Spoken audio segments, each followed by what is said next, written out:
Today I'm going to be counting down my top 10 favorite vampires from Camarilla edition on Reading Between the Lines.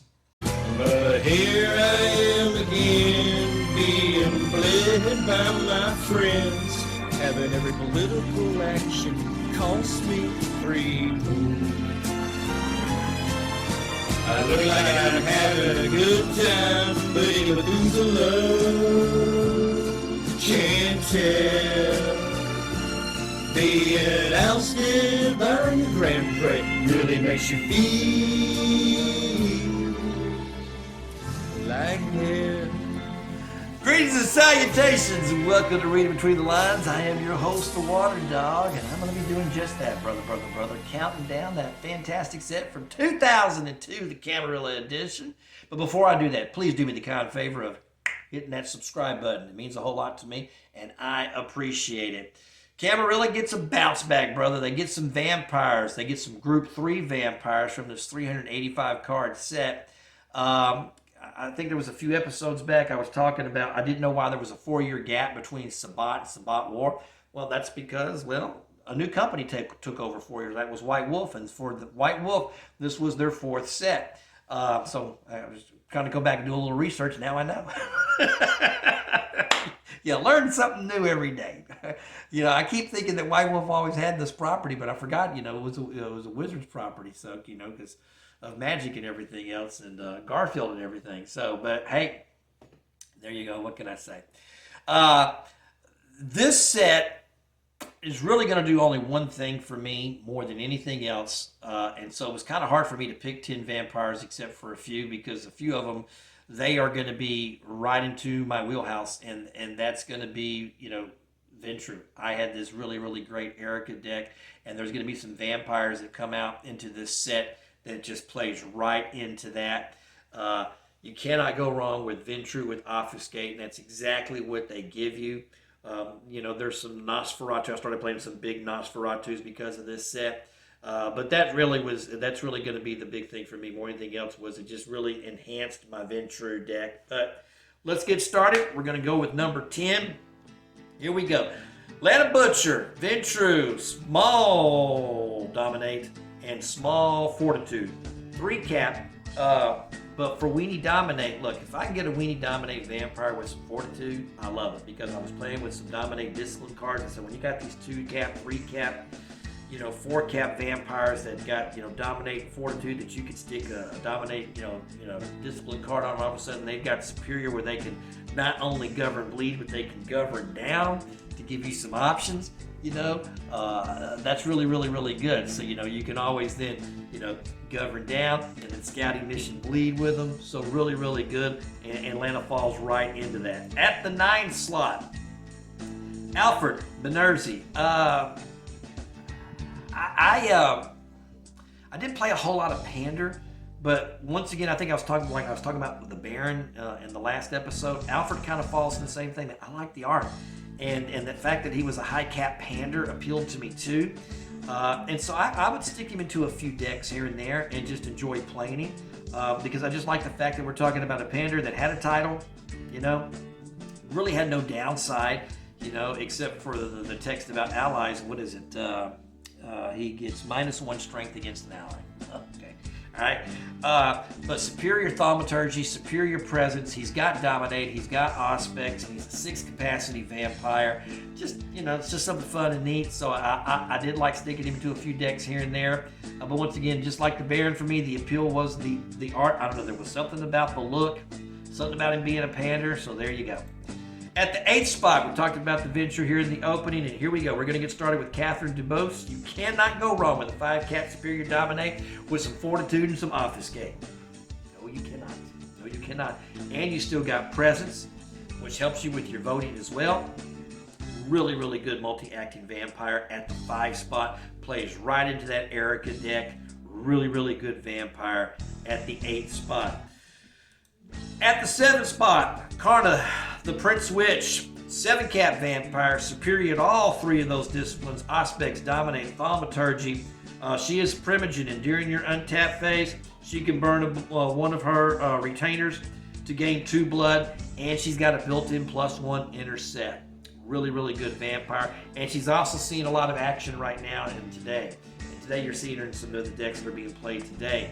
But really, really good vampire. I did not play a whole lot of Tremere. You know, that was not a clan that I played a whole lot of. But you know, she was really, really good of the Tremere. You know, because of the capacity and everything else. So she would, you know, probably was my favorite, I would have to say. 6 SWAT, Jeremy McNeil. Here we go. 7 cap. Superior potence, superior presence, superior aspects. You got a little celerity, you got a little chemistry, but just a really, really good vampire, good combat vampire. You've got the aspects, which is good for intercept, but also good for the bounce. And that's why I like him. 7 capacity, you couldn't go wrong. Really good for your Bruja decks. Really good for that potence presence, you know. That show of force that's going to come up, you know, a few years later. I think show of force comes up in Dance Macabre. I think that's when it comes out. Just makes really good. So really good for all of that, and that's why he's number 6. At the 5 spot, now we're getting to those high cap Nosferatu that I was talking about. Casino Reeds. Superior at the, you know, the animalism, the aspects, the potence. You get all that, plus you get a celerity. You do get some demontation, so you want to do a bleed bump. But, excuse me, he's a prince. And so being a prince, second tradition with him, really, really good. Because now you can take actions to enter combat, and then now you can block actions really, really well. Casino Reeds was really good for that, so I liked him. He also may move up to 3 blood from himself to a younger Nosferatu in your uncontrolled region as an action. Casino inflicts +1 damage with ranged strikes. Ranged strike. Really good. Really good. Really good. Go to the number 4 spot, Rachel Brandywine. I'm telling you, I've been playing a lot of Rachel Brandywine lately. But it's, you know, she's so good. And the thing that makes her good more than anything else is the protein. It's the protein that you can add the homunculus on, that you can get the unlock, you know. And so she's able to do a lot of different things because of that ability. She's great for Inkelcog. Just a really, really good vampire. You know, she's a prince. The other thing is the card text ability of the discard. So you can discard right back into your library. You don't have to lose cards because of that. So, man, it's just a good special. Really, really good vampire. Good one vampire. I mean, you talk about good one vampire stuff. Rachel's good one vampire stuff because she's a standalone. If she's on the table, you don't need anybody. To have extra vampires is great.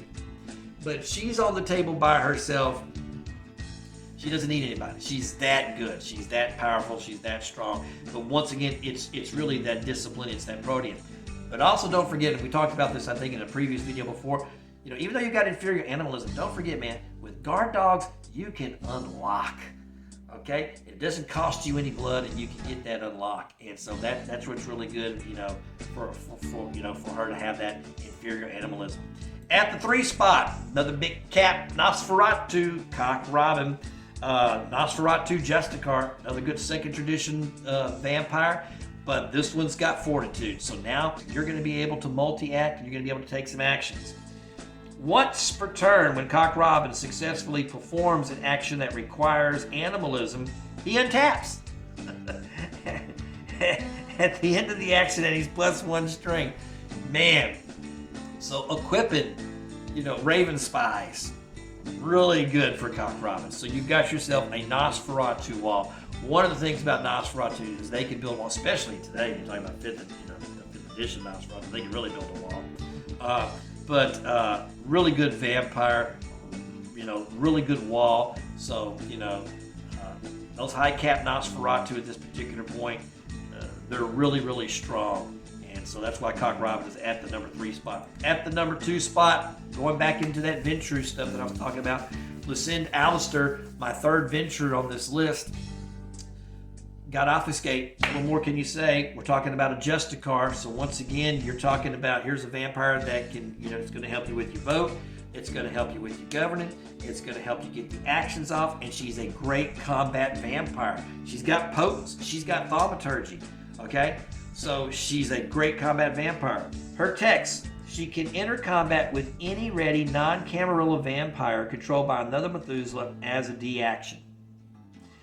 During your untap phase, you can burn the edge to give Lucinda 1 blood from the blood bank. Tin Cap, great for Inkelcog. Okay, great for Inkelcog, and just a really, really good vampire. Can block, can vote, can govern, can bounce, can do all of those things. Just an outstanding vampire. Falls right into that really powerful, strong Ventru. And as good as she is, she doesn't beat my number 1. You probably already know who this person is. We're talking about Marcus Vitale. 5 superior disciplines, 10 capacity, Prince of Washington, D.C. And let's read it. Marcus can burn a retainer as a +1 stealth D action. While Marcus is ready and a Prince Sabbat vampires you control get +1 bleed when bleeding a Methuselah who controls a ready Camarilla vampire. That's another good ability for him. But I played him specifically in the Erica deck, and I liked him because, you're probably asking yourself, well, what's the difference between him and Lucinda? And it's the superior obfuscate, because you've got the superior obfuscate. He can block fails, and that's what makes him more powerful than Lucinda. He can block fails. He can do a lot of the same things that Lucinda. He's not as good of a combat vampire unless you're going to maybe try to play some of the obtenebration and stuff. But he can block fails, so he's more accessible at getting the actions off than Lucinda.